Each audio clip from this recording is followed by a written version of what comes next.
The group behind the Women's March said more than 30 protesters were reported arrested for disrupting the Senate's final vote on confirming Brett Kavanaugh to the Supreme Court on Saturday. Protesters were removed from the Senate gallery overlooking the chamber as multiple people shouted, "Shame on you," and "I did not give consent," during the vote. Vice President Pence, who was presiding over the vote, banged his gavel several times during the vote in attempts to silence protesters. Capitol Police physically dragged one protester from the gallery as she screamed, "I do not consent." Another protester also called out GOP Sen.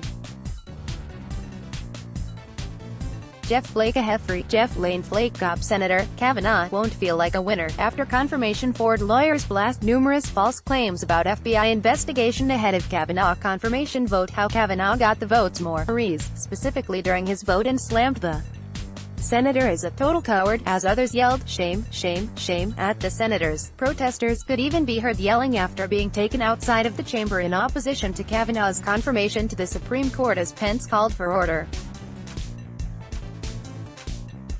Winnie Wong, senior advisor to the Women's March, who was among the more than 30 protesters arrested for disruption, said in a statement that if they think we will be silenced by a bunch of patriarchal men screaming order to take our rights away, they have another thing coming. Our time of behaving is long over.